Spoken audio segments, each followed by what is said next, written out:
À Njiringiri, un village vivant au rythme des jours ordinaires, vivait un homme respecté, travailleur et marié. Aux yeux des autres, il ne manquait de rien. Mais dans le silence de son cœur, une douleur persistait. Sa maison était sans enfant. Chaque rire qui résonnait dans les ruelles du village lui rappelait ce vide profond. Au début, il priait Dieu avec foi et patience. Il disait « Seigneur, si tu veux, nous te faisons confiance. » Mais les mois passèrent, puis les années, et l'attente pesa lourd sur son âme. Sa prière changea. Il ne demandait plus humblement, il exigeait.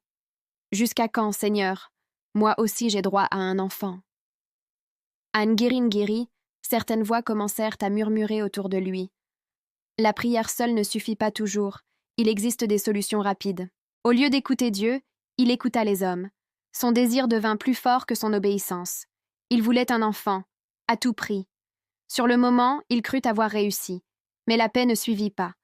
Sa maison, autrefois calme, se remplit de tensions, de silences lourds et de regrets. Ce qu'il appelait bénédiction était devenu un fardeau. Une nuit, seul dans sa maison, il comprit enfin son erreur. Il tomba à genoux et dit en larmes « Seigneur, j'ai voulu courir devant toi. Pardonne-moi, fais ta volonté, même si ce n'est pas ce que je désire. » Ce jour-là, son cœur changea avant que sa situation ne change.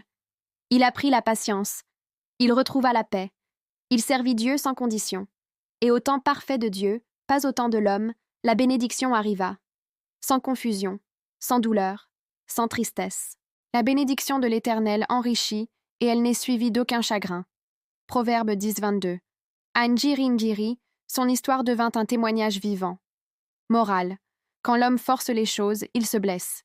Mais quand il attend Dieu, la bénédiction arrive sans chagrin.